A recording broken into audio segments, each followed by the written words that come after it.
I only have one message to give you. I don't care what you think of me. I don't care what you call me. I do care what you do with this information because it is important to our survival as a species. Okay, listen, this is what I'm going to do here. I've been telling you for the past week about my next guest, and I'm going to do my absolute best in the essence of time. This is one busy man who is, and I'm going to throw the kudos that are deserved. He is literally serving our nation in ways that are not as public as it should be. He's operating, I say, behind the scenes on our behalf in the interest of our citizens. He is a true patriot. But let me tell you how we've come to know my next guest. His name is Doyel Shamley. He's actually a resident in Arizona. He was the research assistant to the legendary William Milton Cooper. And he's here to discuss today because I've wanted to speak with him specifically about, and I'm calling it the assassination of Bill Cooper. There is evidence that points to that. Now, there is also conflicting information out there, as you know, in regards to the legendary Bill Cooper that indicated that there was a shootout with a SWAT team. But there's some evidence, and I know that Doyel Shamley has done his due diligence, as Bill Cooper has always recommended. Do the research yourself and don't believe anything that you haven't researched yourself. But if you don't know who Bill Cooper is, he was one of the most widely known shortwave radio broadcasters. The broadcast was called The Hour of the Time. It was heard worldwide on the internet as well. And Bill Cooper may be one of America's greatest heroes. And this story may be the biggest story in the history of the world with respect to his assassination, said a Mills Crenshaw, KTALK in Salt Lake City. Bill Cooper was very controversial at his time because he spoke the truth. He was a man that I, believe it or not, admittedly only came to know right around October or November of last year. I had never known of him prior to that. Somebody had said, Santilli, you're coming out, you're trying to search for the truth. There's a man named Bill Cooper, you need to listen to him. And sent me a couple of links, and I was quite frankly blown away by it. And Bill Cooper served our nation as well in the military. He had exposure to a lot of things that he wanted to share with the public, and he did so. Right around 9/11, prior to 9/11, he was basically not. He was pretty smart. He read the writing on the wall. He knew what was coming, that our nation was going to be under attack. And I'm not going to say that he predicted. He essentially saw the patterns that are repeated over and over and over again by our government. He knew what was coming, what was going to happen, and prior to 9/11, he pretty much called it. Shortly thereafter, of course, Bill Cooper was assassinated. He was assassinated on November 5th, 2001. Now, I'm joined, and that is, ladies and gentlemen, believe it or not, there's so much to say about Bill Cooper and Doyel Shamley. Doyel Shamley was his research assistant, and I'm pleased and honored that he's coming on the Pete Santilli Show. I want to introduce him to our audience. Doyel Shamley, are you there? Yes, I am. How you doing, Pete? Oh, I'm doing fantastic. Welcome.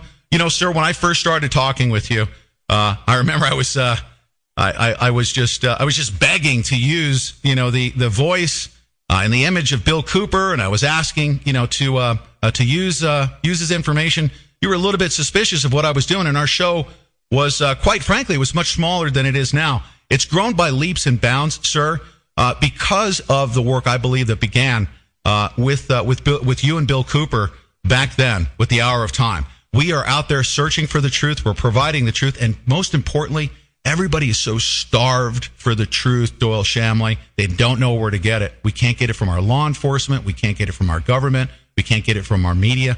And in some cases, we can't even get it from our alternative media. Don't you agree?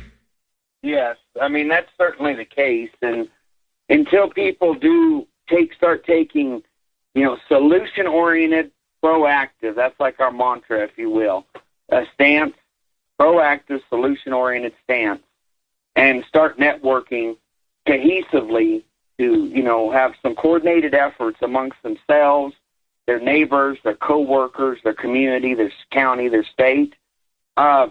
most of the sheeple of this nation will still run around as slaves till the day they die. I mean, they need to draw the line in the sand. The research is available. We have a staff of researchers, and we do research day and night. And I'm amazed sometimes when I hear from people that, well, I can't get this or I can't get that, and it's so terribly easy, actually.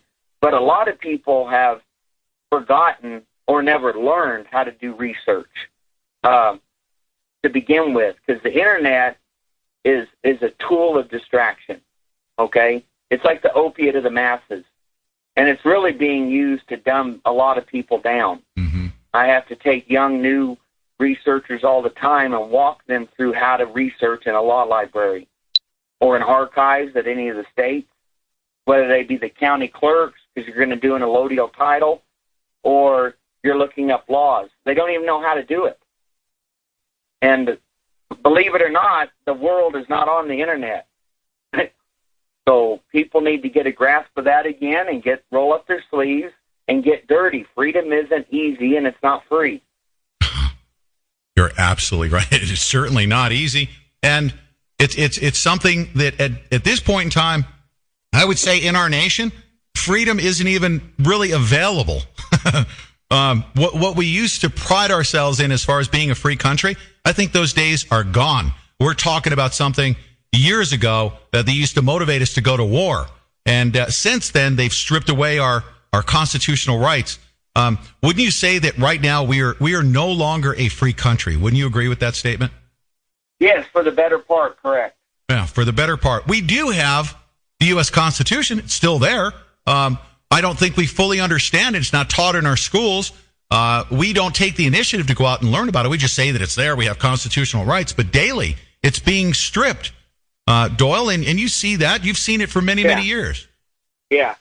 No, it is. And the people carrying forth now, I watched the plutocrats carefully, and people can do this themselves too. You know, go to the town hall meetings, go to the county hearings, go to the state hearings, and start networking.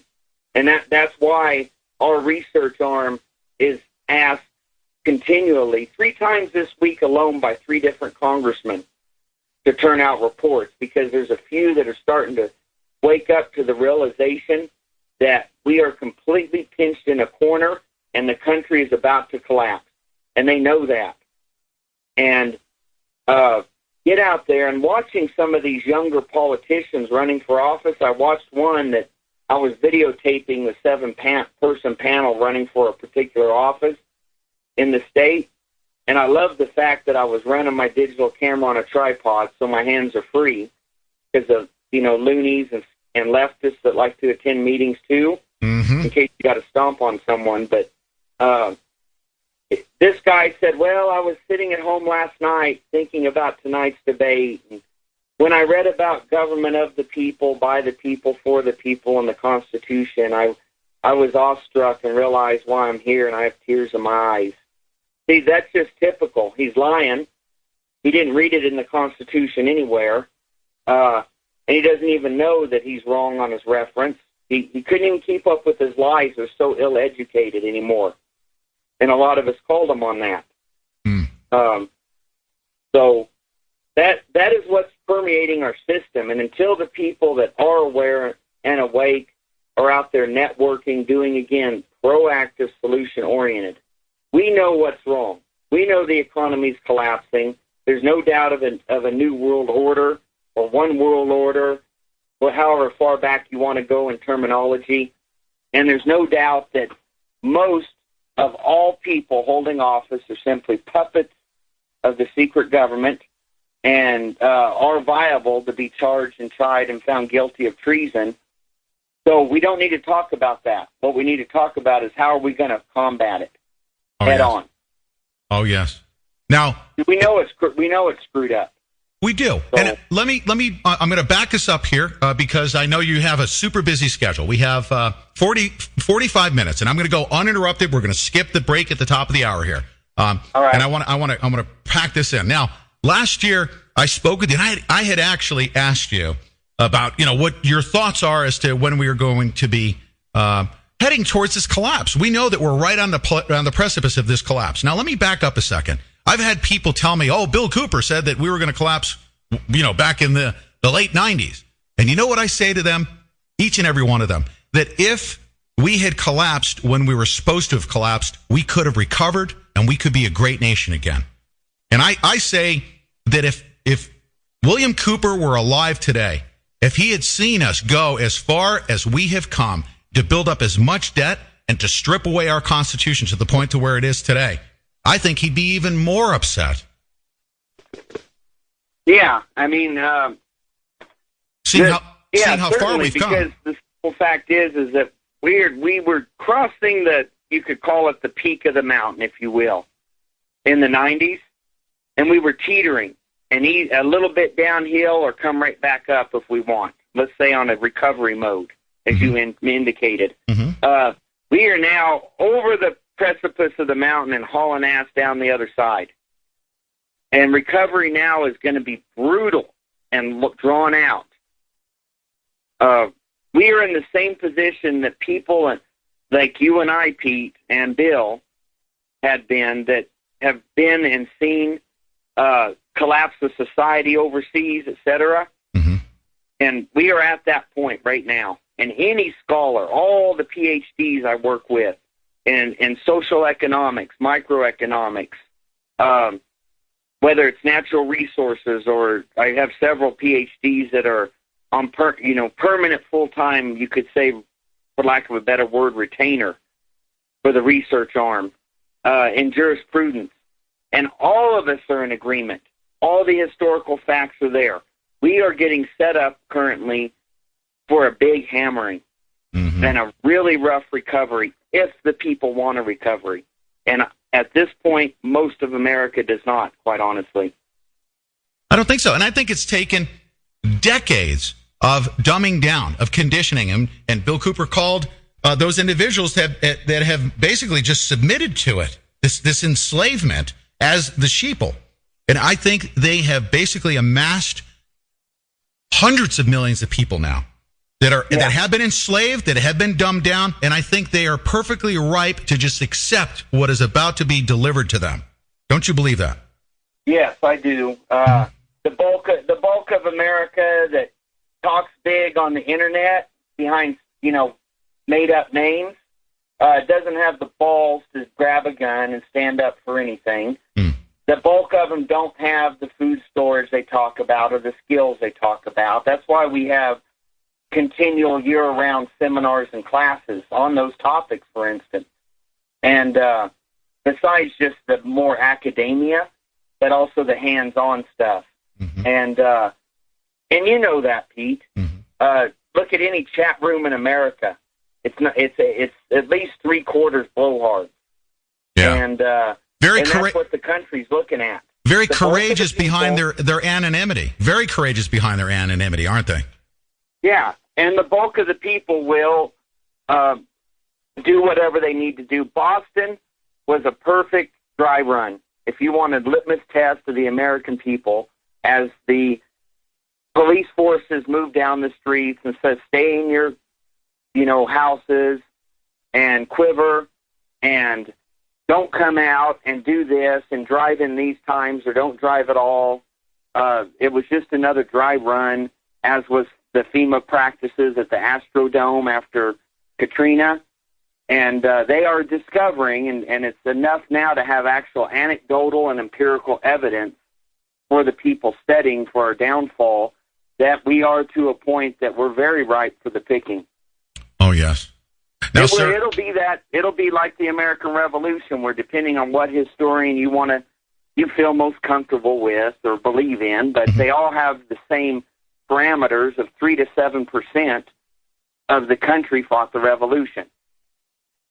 Do you think? And it'll do you be think the same in trying to restore our republic? Here's one of the biggest questions I have to ask you, and we'll probably cover this again before I want to transition back to the work of Bill Cooper. But do you think that we can muster up that 3 to 7%? Because I really do. I have faith that we have that 3 to 7% that is going to be able to save us. We have some heroes.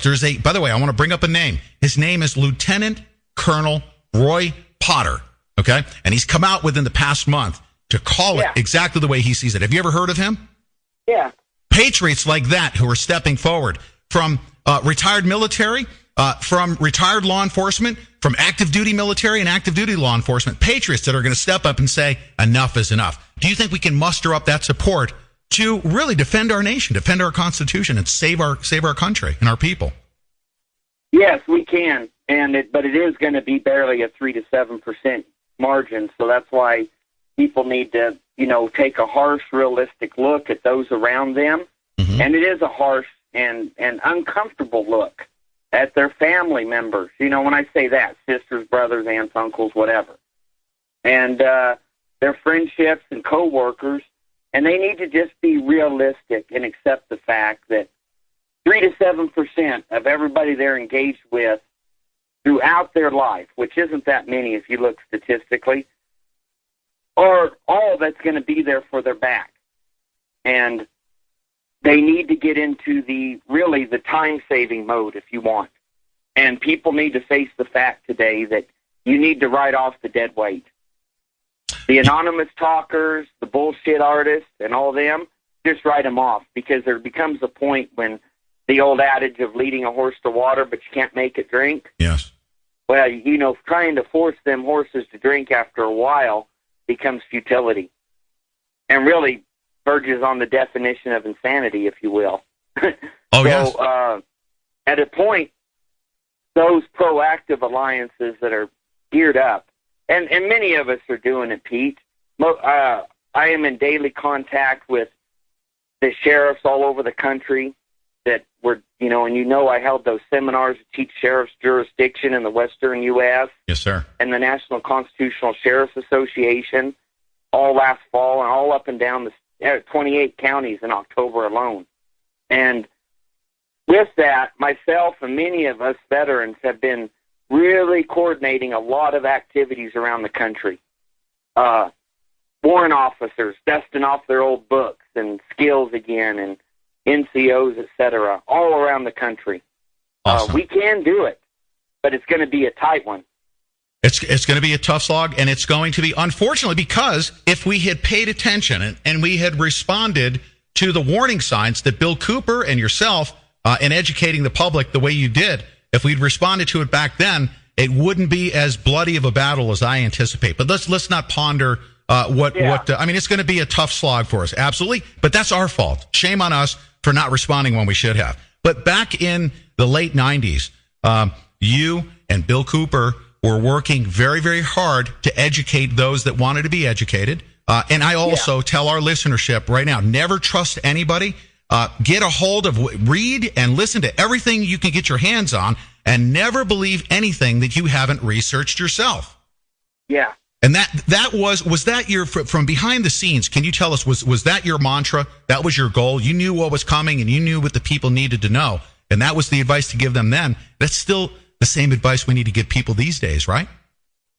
Certainly. I mean, I remember it was a daily routine to have people. We're sitting in the studio all hours, day and night, as you guys do, and I know you do. So, you get all these numerous emails, phone calls, whatever, of the newest UN troops that are right in the backyard, and you say, well, then send us a picture. Or the newest FBI operation doing this or that. Mm-hmm. And it was a daily occurrence for us to take these rumors and chase them down. Call the FBI field station and find out what they're doing right there, over in North Carolina or something, depending on what we were told. And we except for cutting off the dead weight, which we've done aggressively over the last 2 years, us and all the original CAGI and IS staff. But it's still the same. 80% of your time is spent up trying to get people back on track, because it comes back down to that laziness and apathy. Mm-hmm. It's easier to just hit forward on an email or a text if you have one of those phones or whatever, and not do any research, and that rumors just promulgate. And all the while, people are chasing their tail and dodging pieces of the falling sky. They're not getting any solution-oriented things going.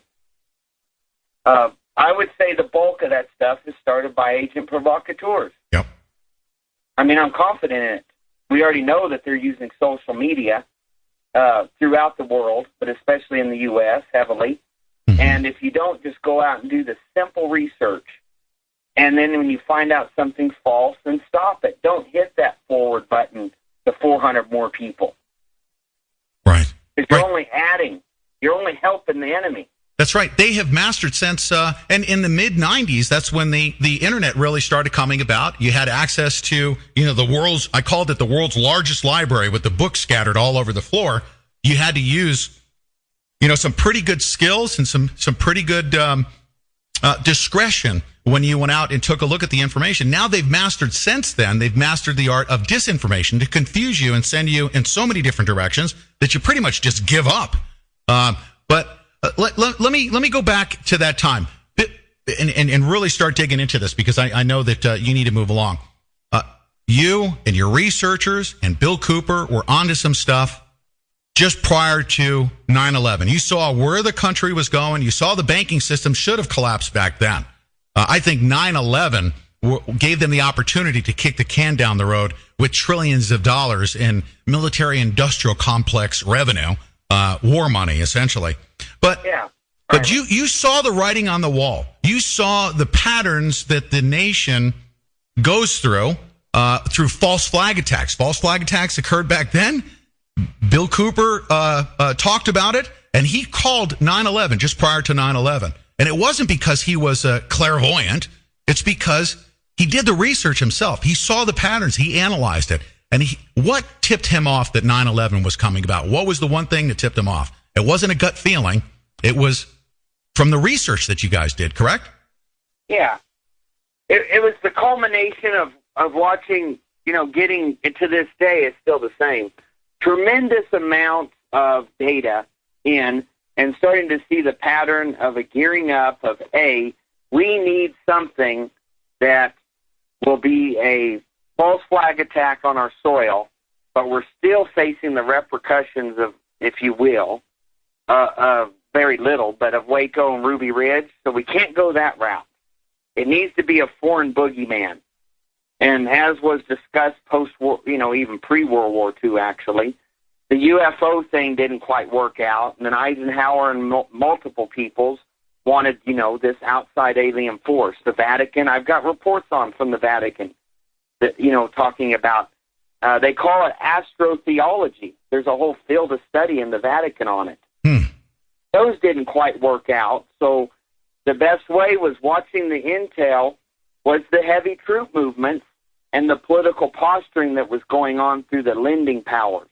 That grant-making authority, which controls most of everybody's life in America, is also the same way via one of the most corrupt arms of our government throughout history, our U.S. State Department, one of the most communist-infiltrated agencies, and always has been. They use that Lend-Lease power to distort the fabric of a society. They were hammering that region of the Middle East. They had their boogeyman picked. They had already been talking about Osama and intelligence wires and reports, so you could tell they had the name picked and who they were going to pick to be the boogeyman, and they went ahead with it. And you could just pretty much just plot it and see the writing on the wall. You analyzed it. You saw 9/11 coming. Bill Cooper went forward. What was the one thing that he said? There was a day when he said, man, this is going to take place. We are right on the precipice of this thing. When do you think that was? Do you have just a general time frame prior to 9/11 when he called it and said, this is going to happen here? Yeah, I was sitting around the back porch barbecuing, a bunch of us, actually, of the studio, back about February-ish, March of that year. February would be most accurate, because there was still tons of snow on the ground and everything. And what did he say? What did you folks say? You said, man, we can just see this thing coming. Something's going to happen here. Yeah, and it was basically that on this one, this is where the discussion was, this attack will be the stimulus, it'll be the ideology change, it'll be everything for a rewriting of our fabric. of this country. It'll be the Homeland Securities, the old Patriot Acts updated. Right. Be the Homeland Security Acts. It'll be your Patriot 2 and Patriot 3 that Clinton and Reno had wanted and didn't get through. It'll be the stimulus for so much catastrophic level change to the fabric of our country that there's no choice but to put it out there because people need to know now. Mm-hmm. If you have some intention of doing XYZ, that whether that be grabbing a bunch of silver or more food or going to some class, an EMT class or something to make your community or family safer, you need to do it now. That's kind of how it culminated. Imagine an epiphany, if you will. Mm-hmm. It's just 1,000 factors working into a formula, and then suddenly using that example, the mathematics just became clear. Now, there was information. That last push was also why so aggressively we were digging out of the research center mm-hmm.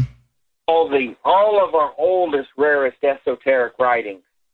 And that's why so many of those broadcasts that we would spend during the day, writing and proofing mm-hmm. notes, were coming out. The Mystery of Fulcanelli, and so many of those broadcasts were in those last few months of his life. Mm-hmm. Because it was the need for urgency that this information, the most cutting edge, as always, had been done, but it needed to come out at an amount that was like an avalanche because there was no time left. And history has been written that everything that you folks had prepared for, everything you saw coming, actually came to fruition through 9/11. Our world was changed. Our nation was changed instantly with that one event. Yep, no doubt about it. And ironically, that and a segue into that was last week I contacted one of the older IS people and CADGI people that I talk to weekly, but he was just discussing how some articles that we said, okay, it has happened now, so here's this, and this is now going to come next. And how they were digitizing and remastering broadcasts from 01 and 02 and 03, that whole era right there. Right. And they were just dumbfounded from even the 02 and 03 broadcast. They're like, everything the staff called was still dead on accurate. It has happened. Oh, yeah. We exposed Operation, Magic Lantern, they called it, and Golden Keystroke, and everybody called us kooks. And finally, 8 years later, then people were wanting to talk about it more. Oh, yeah. And the data mining and harvesting, they finally 6-8 years later were wanting to talk about it. So it's a sad path, but it's one of those deals, somebody's got to do it. Oh, yeah. There was... Yes. Now let me take us back to just prior to 9/11. Some information had come about. Everyone's doing their research. Bill Cooper's calling it. Just prior to 9/11, he came across some information and said, this is going to take place here within a relatively short time frame. Mm-hmm. Did he have some inside information that said, this is coming, it's going to take place? Did he have that? Yeah, essentially, yes. Okay. So he came... Final distillation of that example earlier, like a 1,000 different sources of data, mm-hmm. were coming together with no ifs, ands, or buts. There is no alternative A, B, or C left. Right. It's all going down track A. Now, had he received any pressure from outside sources to not be talking about this information? Was he receiving any death threats? Were you guys receiving any death threats because of the topics you were covering? There was the normal monitoring, and yes, the normal death threats, and that's a continual thing. But the monitoring was escalated as well. Okay. After the murder, upon doing multiple, every direction, whether they be public information requests or FOIAs, depending on what kind of agency you're dealing with, mm-hmm. they're basically the same thing. Then there was files of, back then, floppies, little 3.5-inch floppies. Right. Were still very common back then. And of everything, even the most mundane activities. I was pumping gas in our truck at Circle K. I mean, everywhere we went and moved. That accelerated heavily, I will say, the end of May of that year, and then really amped up at the end of August. So at the end of August, they were on you. You had people surveilling you. And then 9/11 took place. And then obviously, I mean, what was, on 9/11, obviously, Bill Cooper did excellent reporting. I've listened to those recordings. I mean, served our country in ways that we're just now really coming to appreciate as everybody wakes up to this stuff. But you guys weren't really shocked. You still, it sounded like you were just carrying on with the same exact plan. Everyone needs to wake up. This is what's happening. Let's call it the way we see it. Do your own research. So Bill Cooper was hot and heavy on continuing to educate the public on the truth. And then shortly thereafter, some things changed, with respect to how they were coming at Bill Cooper. What happened that led up to his, I'm calling it his assassination at this point. It was his murder. What turn? Was there any turn of events that took place, or was it just a sudden, that's it, it just happened? No, I will say, well, it's a little of both. It's such a screwed up situation. But to give you an idea, originally, you can see in the state reports that were done by the Department of Public Safety, your highway patrol, okay, in other words. Mm-hmm. They're typically called in on homicides. Not typically, always. Here's the theory. They're not a local police. They're not a local sheriff. They don't, live down the road type of thing. Right. So you get a more unbiased reporting. It came out in those 300-plus pages of initial reports from the state of Arizona following, because it was deemed a homicide on the death certificate even, of Bill's, that the initial raid was planned for 9/11. Was it really? On page 3. And we did tons of broadcasts on that very subject. The initial raid was on 9/11. That was the planned date. And due to security concerns, and I'm saying their words, okay? Due to security concerns and heightened activity of that day, the 9/11 raid on Bill was called off. And the biggest part of that is the fact that we were live for 10 hours straight. How are you going to run into a studio? I'm talking drive up, do yards, do massive troops, not troops, but you know what I mean. Right. And do all that if someone's live and do it without it being live. Right. They're Waco or Ruby Ridge that because of PR, quite honestly, they were trying to avoid that type of situation again with anybody, not just him. They want to do it more subtly behind the scenes. What was the justification for the raid? What was they had warrants, obviously. They were going after him on what grounds?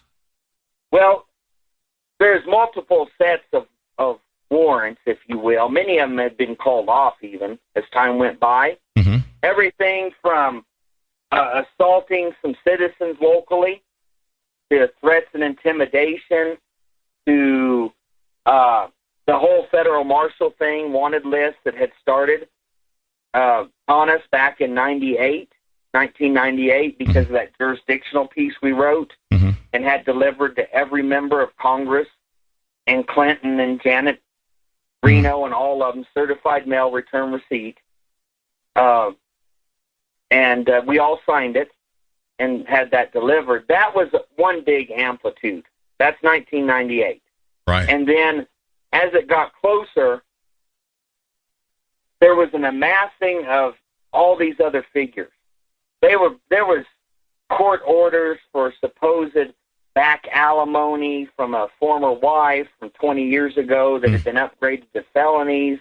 I mean, it's unbelievable when you read all the reports how much was amassed that summer to try to tie in this and create this story, if you will, this picture of this crazy psycho that's got this whole trail of outstanding warrants behind him. The mechanizations were powerful, and they had unlimited time and resources. But the main pulse was some supposed threats and intimidations, with even indicating like death that Bill had supposedly made, including following a family clear to their driveway in town. That was supposedly the main stimulus at that point. And this is all false information? Much of it, yes. Much of it, okay. So basically it was you and I know, and everybody should know, that it was in direct retaliation for him wanting to expose the truth about a lot of things. He basically was being retaliated against. They were coming up with all kinds of things that they could justify a raid on. So they wanted to do it on 9/11. They had to hold off on that. And then November 5th came, and they executed that raid. And where were you at the time? Down the street. You were down the street. I just, the last 2 years, I would say, of his life. Yeah, it was actually about 18 months. I had my own place just, 700, let's say 1,000 yards away. Mm-hmm. But down the street in a country town of Eager isn't like down the street in L.A. There's a mountain and a river and a culvert and 3 bends and 700-foot difference in elevation. You know what I mean? Yes. Now, did you know anything was going on in your neighborhood? Huh? Did you know anything was happening in your neighborhood at the time they executed the raid? Oh, nobody did. And in fact, as we talked about heavily in the tons of broadcasts we've done, and the DVD, et cetera, on this topic, the Eager police chief had dismissed multiple attempts from outsiders. The state of Oklahoma, because we trained Timothy McVeigh, was still hot and heavy wanting to serve warrants, and he refused it on jurisdictional grounds, because he had learned from us too, and whether it was for the broadcast or just in the community or at speaking engagements.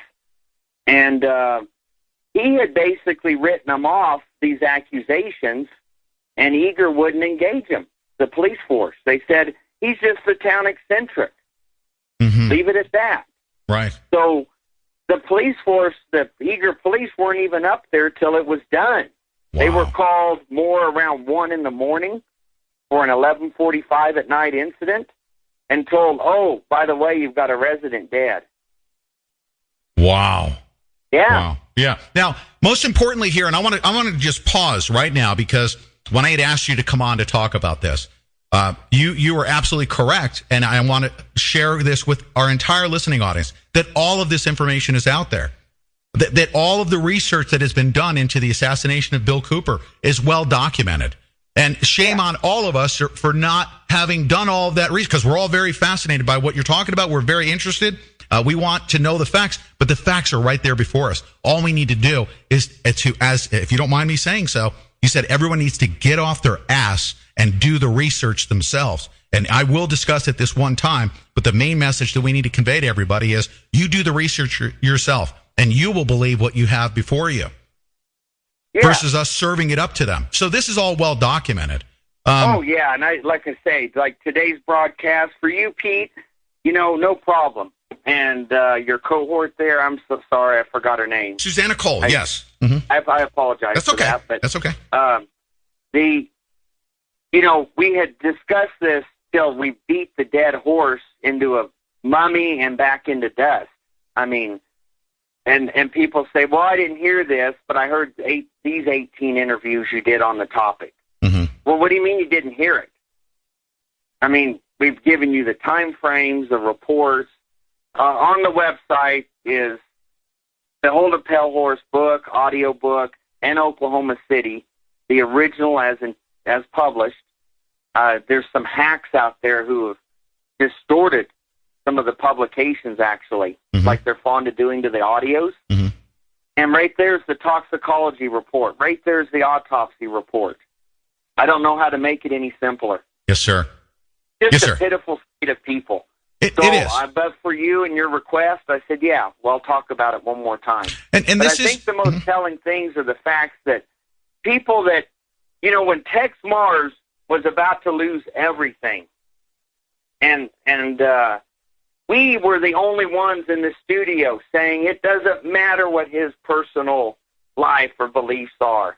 He has the right to say what he's saying about Jews or banking or whatever, because he's done the research and he's saying it like he saw it and what he at least has proven out in his research.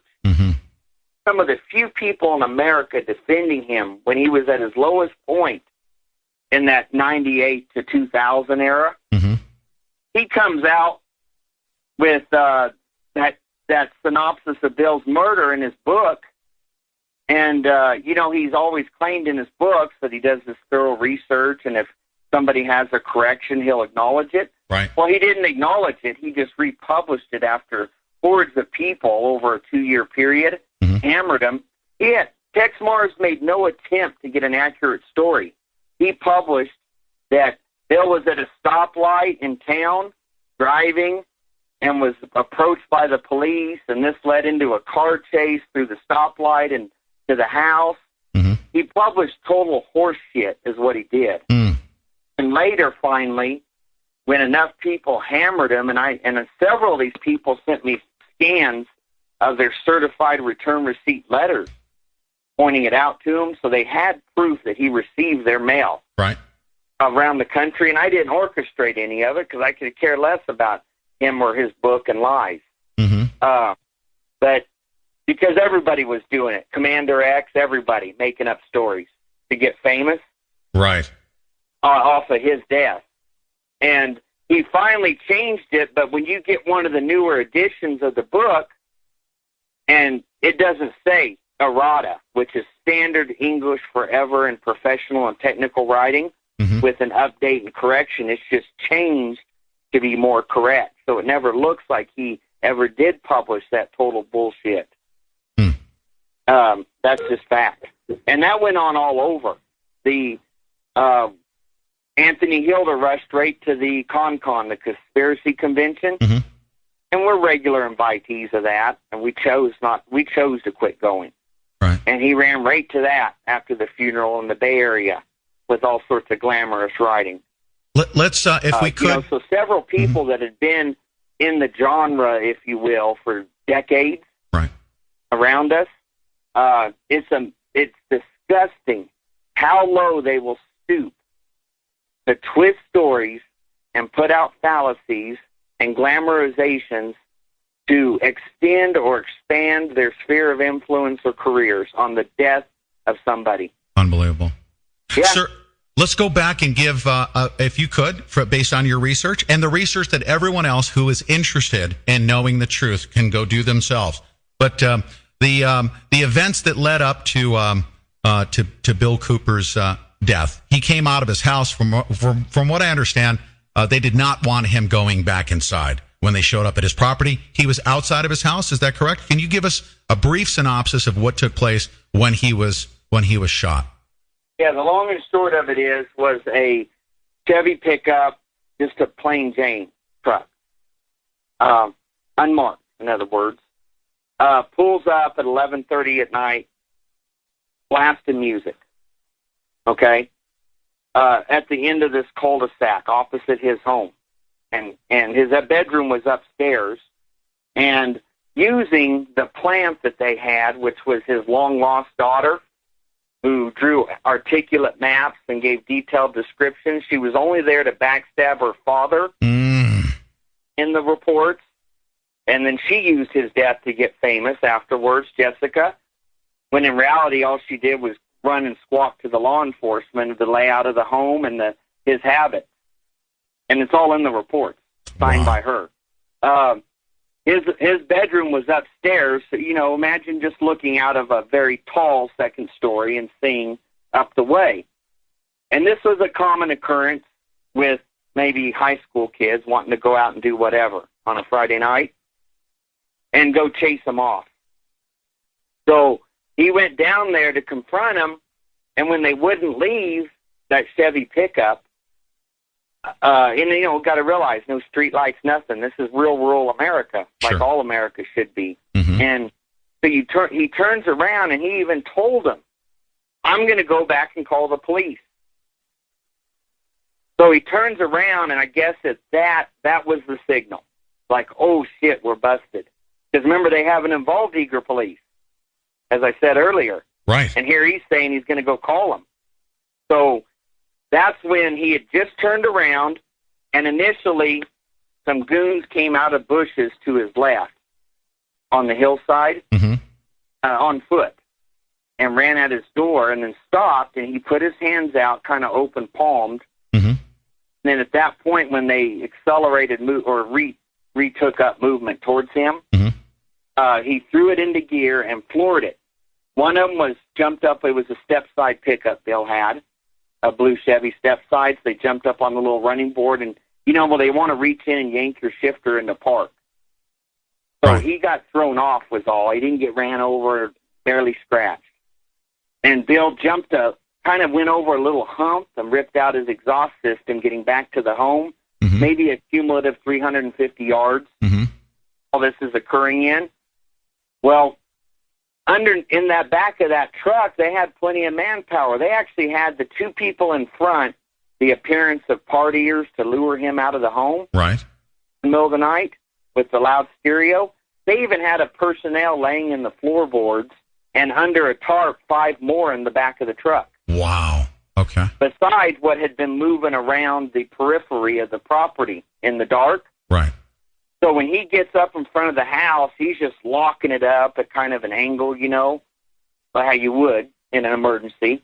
Right. And he gets out and is going towards the front door, and that's when the shooting began.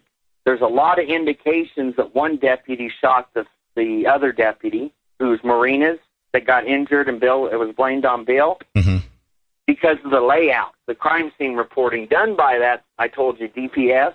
Right. Because of the angles. And they reported that Bill swung his .38 stub nose backwards, his right hand, just backwards as he hobbled forward. Now, remember, this is a one-legged man with the prosthesis. Yes, sir. That every day I had to caretake his stub. Bill didn't run anywhere, is the point. But he was moving quickly. Right. Now, when you swing your right arm back to shoot, imagine if you just do this while I'm talking, you can't hit a guy if you're facing 12 o'clock and you're pointed back, pulling the trigger, you're about 4 or 5 o'clock. You can't hit a guy at 1 o'clock to you. And that's where that one particular Deputy Marinas was hit. Eventually, Bill did get hit, and we did a whole autopsy audio, as I'm sure you're aware of, because it got kind of famous, with a bona fide autopsy expert.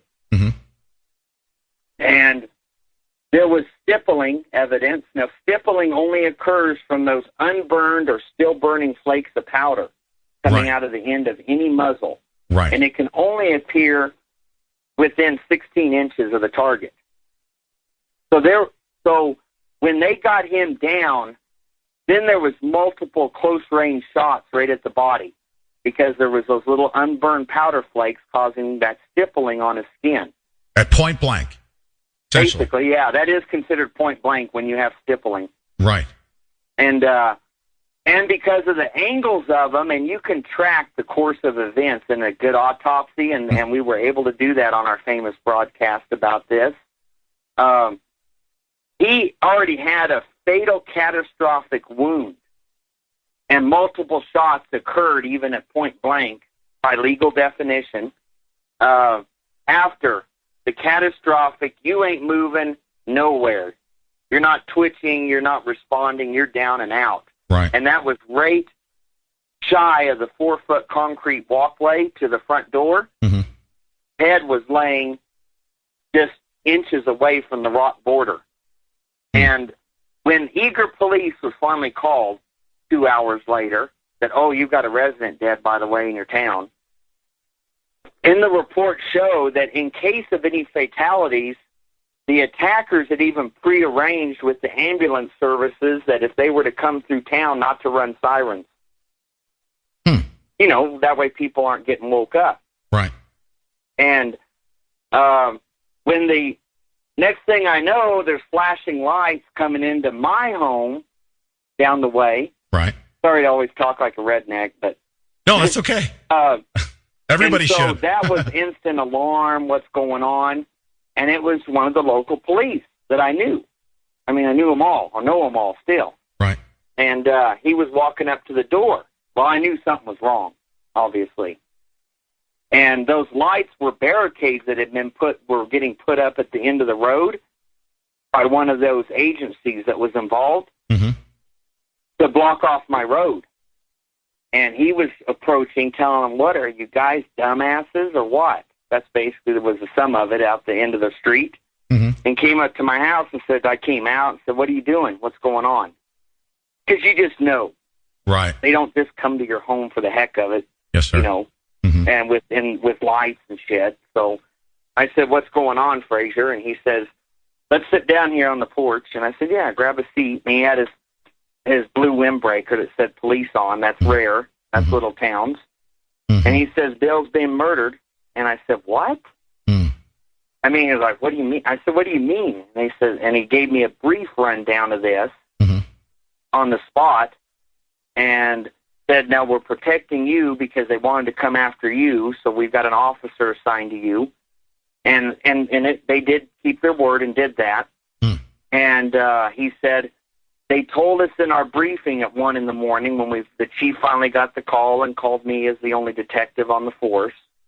It's just a shared duty reality on a small force.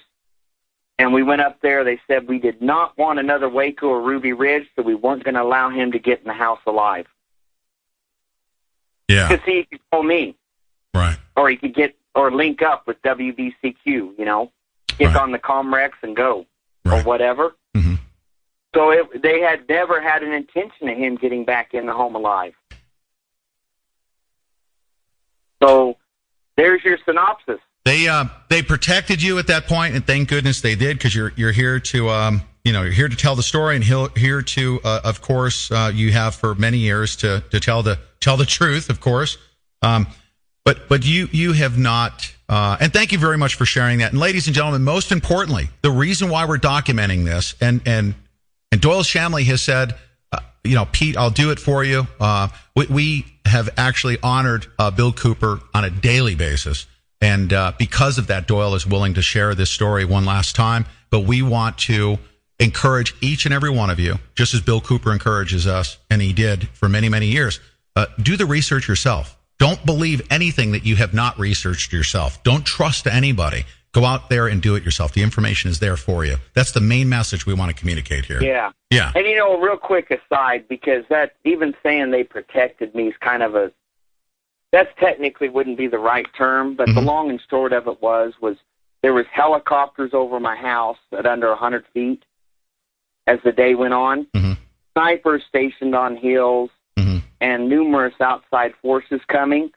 So like when these outside agencies were going to use a robot to blow the front of the house off to enter, because they were told that that me and Bill had planted landmines and booby traps all over.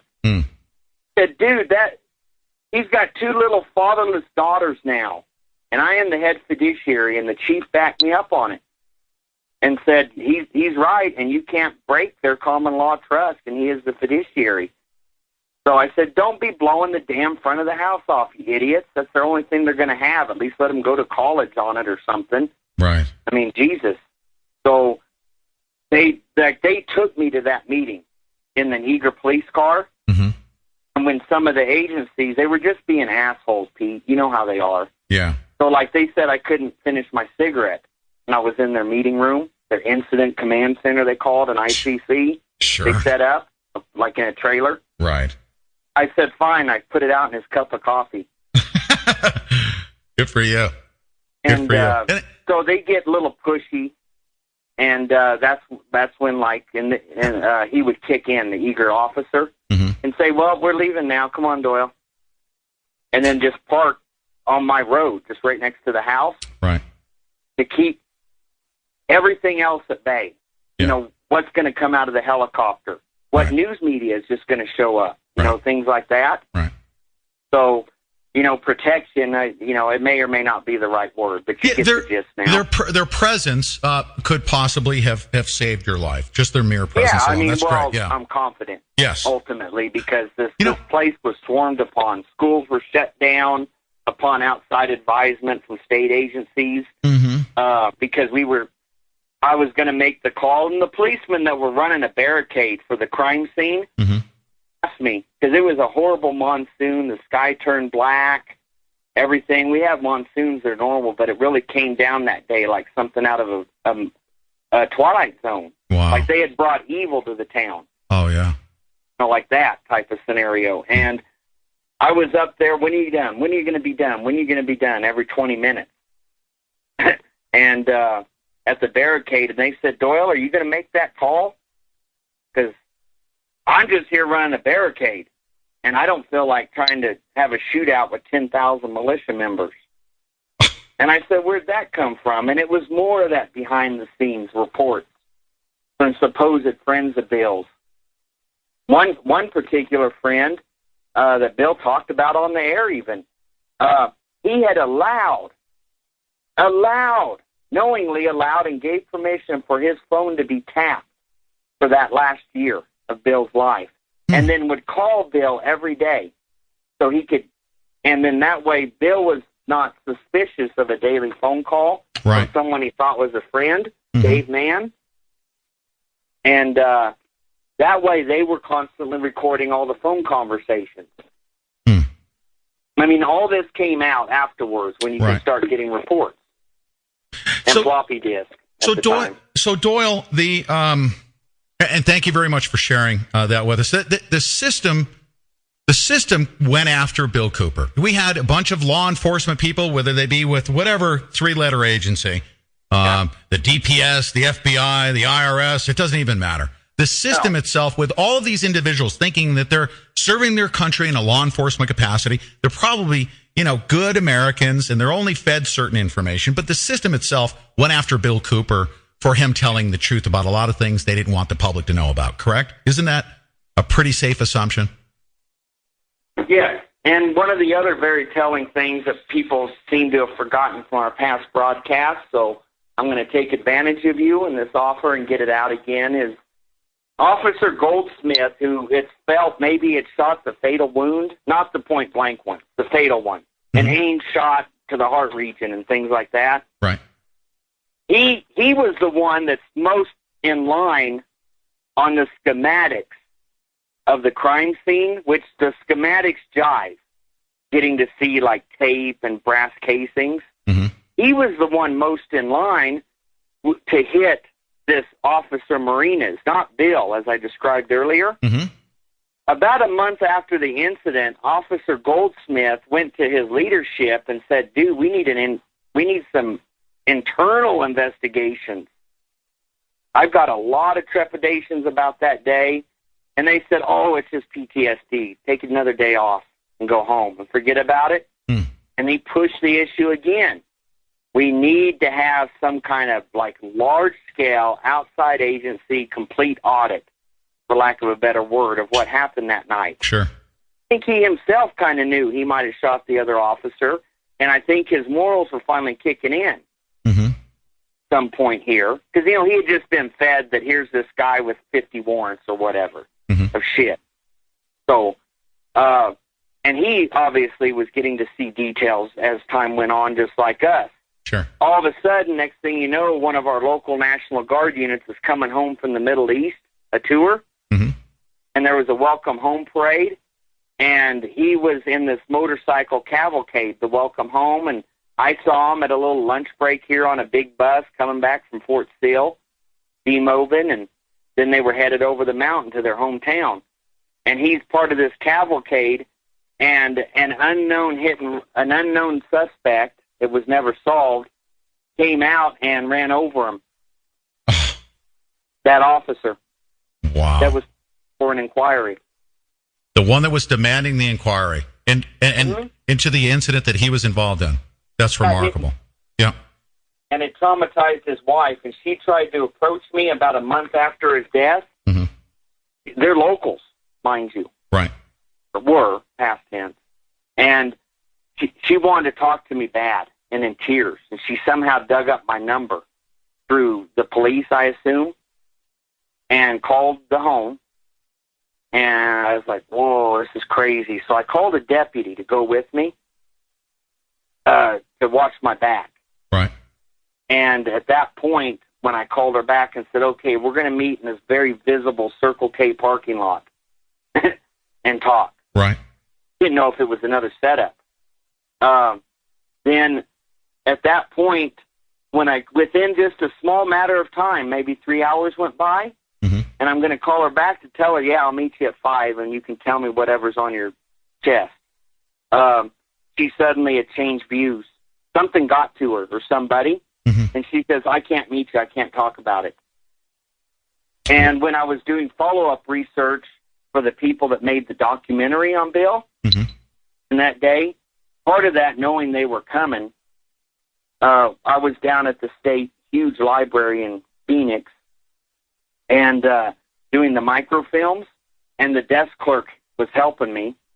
And I said, I need everything that even mentions 96 North Clearview Circle, Bill Cooper, William Milton Cooper, whatever form. I need it, and anything that's in this time frame. And he's pulling up the records. He goes, oh, dude, this is on the notification list. I said, what are you talking about? And we had done a broadcast on how libraries are part of the snitch system, as you know. Right. If you check out certain books, they're supposed to report to the Fed who you are. And it really was accelerated after 9/11, that program. Well, he says, I'm supposed to alert the authorities that someone's digging up info on Bill Cooper. So I'm going to print out the microfilms, and it shoots out like a copy machine. Right. And you need to get the hell out of here. That was the library clerk. So I did. I beat feet 9 blocks through a city I don't know on foot. Right. Through some crack neighborhood and everything until I found a taxi and hauled ass. That's how intense it was in the months following even. Wow. And ever since then, obviously, operational security has been an important concern of yours.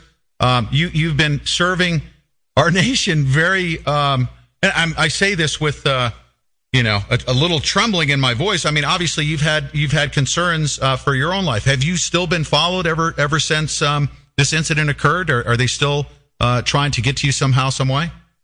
Oh, yeah. And in 2011, it got really bad, only in the sense that doing a bunch of East Coast workshops, 1 week trainings. Right. Suddenly I was hit with that heightened security list at Phoenix Airport on my initial flight. And they shut down the whole security checkpoint because of me. I was just trying to fly and teach a workshop on the low deal titles.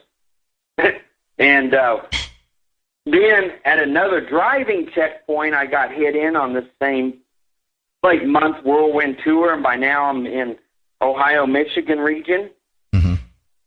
It was a TSA Homeland Security checkpoint.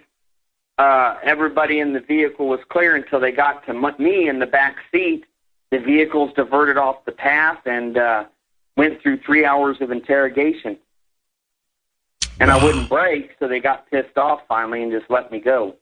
Wow. Because they'd say, well, who attends your workshops? I said, attendees. And they'd say, well, what kind of attendees? I'd say, well, the ones that signed up. Right. And then they'd say, well, who signed up? I'd say, well, people that want to learn. It went like that for 3 hours. And these are federal authorities that are asking you these questions? Are they federal? Homeland Security and TSA. Homeland Security. So the federal goons essentially are, they're trying to circumvent what you're trying to do, and that is to get out there, educate the public. You've been doing so. And by the way, we have let's take about 15 more minutes here. Thank you so much for staying over a little bit. Okay. But I want to speed up the process here. You're still going around the country and you're teaching right now sheriff's departments and city councils on how they can reclaim their land, the land that is being managed by the federal government, like the BLM territory, and saying, you know what, reclaim the land, take it for your use, and you're teaching that to jurisdictions across the country, correct? Yes, and in fact, you're my early work via email and first phone calls. I was doing the seminars with the National Constitutional Sheriff's Association. Yes. Remember that? Yes, I was sir. in California, Nevada, That's Oregon. Right. Mm-hmm. First contact you and I had ever had. Right. And I was doing the county by county. After the big group one, an all-day seminar on jurisdiction and delegation of authority under the law of all sheriffs and staff members and other elected officials. Then I broke off, and we had, obviously planned. So then it was now go to each sheriff's individual county.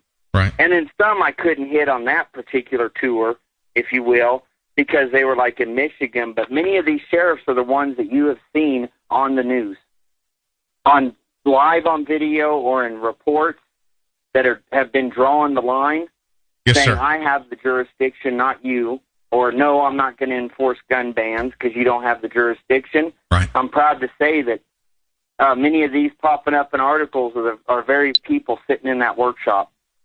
Awesome. Constitutional sheriffs, needless to say. Sheriffs and peace officers. Yes, sir. Yeah. Yep. Mm-hmm. And they're very successfully doing this, reclaiming their land from the federal government, correct? Mm-hmm. Yes. And a big part of it is the jurisdiction and delegation of authority. Because maybe it's not a physical land, but maybe it's a concept. Right. Like my own sheriff, when he came in and immediately got educated, though, was educating himself on the campaign trail. I'm proud that he went with me on many of these speaking engagements and has in January again. My sheriff has. Right. I'm proud of my Navajo sheriff. And he immediately, when he entered office, there's a thing called cross-certification, and it's the way that federal agencies wiggle their way into your counties and cities and states. They need that local authority, so they work and strive using the tool of that grant-making authority and all sorts of other shit, the carrot on the stick, to buy a cross-certification, essentially. And so one of the first things he did, and many sheriffs have now copied around the country, was he ripped up everything that was on file when he entered office. We're not cross-certifying any outside agencies to operate in our county. Right. That's exactly what he told everybody. That's outstanding. And held it to this day and in his second term. Outstanding. And those are your efforts right now. That's your main focus, is still doing that. Let me ask you this, okay, in the remaining moments that we have here. What is your biggest concern as to where we are as a nation? I mean, obviously, we've got the constitutional sheriff stepping up. It's only a portion of them. It's unfortunately a small portion of them. And pushing out the federal authorities. What can our population of listeners right now do to at least take some corrective action, just like you said, a proactive stance in their communities to push the feds back? What is the advice that you can give our listenership as to what they can do? We've done all the documentation, Pete, and we made this package deal that's so inexpensive, and we choose to be fully donation supported. All they have to do is go to the website, and they can get the package deal where it's all the audio series on tactics, PSYOP, jurisdiction, delegation of authority, statehood, state sovereignty. I mean, there's hundreds of hours of broadcasting on a DVD, but they're MP3s. Right, and that is one great tool right there. The website and they need is. to look in the mirror and just make the decision: am I going to be a spineless sheep, or am I drawing the line here? Oh yes. And that's one of the first, and that's the hardest step for everybody. Let me make sure I give out. I want to make sure I give out the web address. It's hourofThetime.com, and it has the entire archive of all of the episodes. I mean, dating back into the mid '90s. Bill Cooper's first episodes that he ever broadcast, I've listened to. You can get a hold of the archives. You can get a hold of just about everything in the research library. 10,000 volumes and counting in the Hour of Time virtual research library on just about any topic that is contained in your library. Now, I want to ask you about CAGI. Tell us about CAGI. CAGI NIS is still fully functional with many of the original founding members, and that library is actually for bona fide CAGI and IS members use only. and Veritas News Service staff. And but we occasionally have, you have attrition, like any organization. So someone says, I can't do it anymore, or I got cancer, or I'm super old and dying, whatever the case is. And we occasionally allow new members in through the normal processes. Sure. We have some new people applying right now. And those are the research arms around the country and around the world, actually. We have them on multiple continents. I get reports from Africa, Europe, multiple countries in Europe, North America, South America. And that's what feeds us our intel to constantly adapt to this attack. And CAGI stands for what? Citizens Agency for Joint Intelligence. For Joint Intelligence. And IS staff stands for what? Intelligence Service. Intelligence Service. Outstanding. So it's a team of researchers, very responsible, well-educated. You said that some PhDs are actually members of the staff, correct? Yeah, multiples, yes. Okay. And ladies and gentlemen, this is really important here, because if you actually go to the Hour of Time and you see that the Hour of Time Virtual Research Library, this 10,000 volume set, in just about every discipline that you can imagine, is this where this information is stored and available to the public? No, that's the private use library for the members. Okay. So people would have to go through the normal processes, the backgrounds, the resumes, the writing, for it to be proofed. The normal things we've done since '93. Excellent. We're the only official CAD-GIS there is, always has been, and we still follow the same normal protocols. The founding members and us, we all are going to stick to that. Yeah. We're not going to change it just so we can say, oh, we got 100,000 members. Then you get into the rule of squares, which just means every time you exponentially increase your leaks. That's a proven fact in the military. And then plus you just start absorbing dead weight for the sake of numbers. That's exactly right. Quantity. We need quality. Let me now ask you the all-important question. And Bill Cooper, at a time in the late 90s, saw where our nation was going. And he saw that we were in collapse at that point. And I still believe that we were. This has been going on for decades now. It's been an incrementalism that has brought us to where we are today. But I think right now we are in full-blown collapse. We are almost in an undeclared state of martial law. Where do you think our nation is right now, and where do you think we're going? We are in the final throes of this full-blown implementation of communism, I believe. Do you agree with that? Yes, and if anybody wants to save and restore, and that's why I say restore our republic, because we have to restore it because there ain't much of it left. I'm not going to say save my republic. This isn't the first wave of attacks. We're beyond that. I believe, in my sincere research and belief, is that if we want to see a full restoration of our personal liberties, our republic, we have the next 3 to 4 years to stop and turn it around and begin the healing, or it will be unhealable. And you say it's going to take an additional 3 or 4 years of incrementalism, just breaking us down slowly but surely. Yeah. Okay. But they're torquing on the screws fast and and furious. They can say that, but they are. Absolutely. Now, we see this experimentation. I mean, we're like a bunch of lab rats. And when they take their Homeland Security radios and their multi-jurisdictional stuff and they go into a city, like with the Boston Marathon bombing, and they are practicing implementing full-blown martial law on a mass scale, are they not? Isn't that a practice session, the Boston Marathon martial law? Oh, it was definitely, I guarantee you right now, everybody involved is running around giddy with their heads blown up and telling bullshit war stories about what they did on whatever day, and they're doing after-action reports, AARs, right now, and then you're going to see a heavy influx of infrastructure spending by anybody involved in that to buy more armament, more ammunition, and more elaborate training to fill any gaps that they found in their street sweeps. They're going to use that experiment to accelerate their armament. It's a state of quickening at this point. From what we've seen from the late 90s until now, everything is going to happen, even over this 3 or 4 year period that you're predicting it will take them to fully implement it. It's still hyper speed exponential growth of their system, is it not?